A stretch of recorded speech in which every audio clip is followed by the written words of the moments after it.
What up, world? Welcome back. I am Dwayne Langham. This is the Ave, Yolo Ave, the road least traveled, and you have just tuned in for another live YouTube broadcast. What it do, people rise and grind. Hope you're ready for phenomenal with an F, financially frugal Black Friday. What it do? Today we have a quick conversation. I was coaching with a client who's having some concerns and paying attention to different dynamics in relationships. How is it, he asked me, how is it that I feel so comfortable with this one, and yet this group of people I don't, or this person I don't?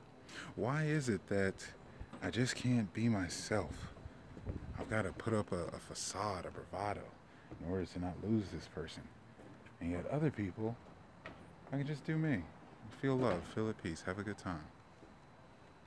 Well, I want to give some insight to that. You are the MVP, right? You hold the pen every day. You're writing your page every single day of your life. So why, in that story, in his story, through your history, would you have it where you don't get to show up? Where there's a fear of loss, where somebody got to know the real you, if they really knew your thoughts, if they really knew your intentions, if they really got to spend some time with you, if you were just unabashedly yourself, they would no longer be interested. They would no longer be around. They would dip. So why have that in your story? Why is that person on that pedestal? What does that person mean to you, and what do you mean to yourself? What have you made it mean about you that you don't believe that you can keep that person in your life, that that person will stick around, that they'll see your value? See, because this is the real conversation that's going on. It's not about, just about how comfortable you are. He says he's not stressed, but, worn down. That's what it's tired. It's so draining to put up all this energy, right? To carry this facade, this performance. Life is but a stage.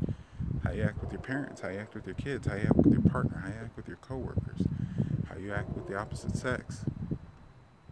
And so if you're going through your life having to put on this act to be accepted in a space that should be safe, should be comfortable, should be for you to show up in. But if you're not doing that, what are you really living? You're living the life of a character. You're literally writing fiction because it's not real. But that's something to look at. Why?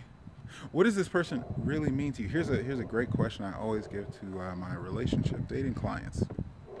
It is not about how you feel about them. It's about how they make you feel.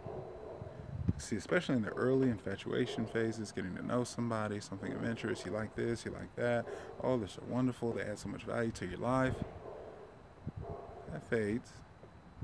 And then you get down to the real interaction. But see, depending on where you live in your head, if you're used to being alone, if you're used to being depressed, if you're used to not having the feminine around or not having the masculine around, whatever it is that you're lacking, you finally get access to that. It can be like a drug. Start painting fiction for you. Everything skews and gets out of balance, and then this person becomes more important than you. You put them on a pedestal, right? You don't feel worthy enough. You don't feel valued. You don't want to lose them. You care more about keeping them in your life than keeping you in your life. Ooh, now we're getting deep. So when that happens, what will you put up with? What will you allow? What will you endure? And how long are you going to be gone? Because you're not there. That's my whole point. Is the worst thing about it is you just don't get to be there. You don't get to be yourself. You don't get to be free. You don't get to be relaxed. You got pressure. You got stress, and you're taking up this act. So take a look at that in your life. Where do you put on an act? Where do you put on a facade? Where are you not accepted? Now, don't get me wrong. I'm not talking about the professional environment, where you can't just do you. Of course, there's certain roles that you need to be ready to take on. There's certain things that are inappropriate for you to do around, your children, your young ones, and things like that. But what I mean is, where are you taking on relationships? It could be family, it could be intimate relationships, partners. Where are you taking on any relationship dynamic with another person where you're not yourself? And I want you to ask yourself, why?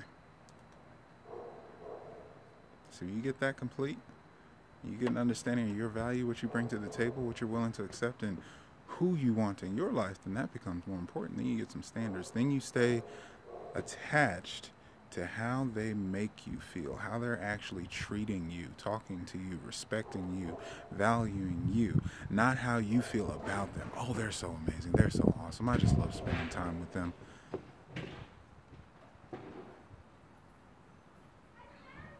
I think you get it. Once you get out there on this Black Friday, be powerful. Try not to steal the deal. And in the meantime, I'll be right here on the Ave. Wishing you the best and only success, people. Get out there and be powerful. Peace.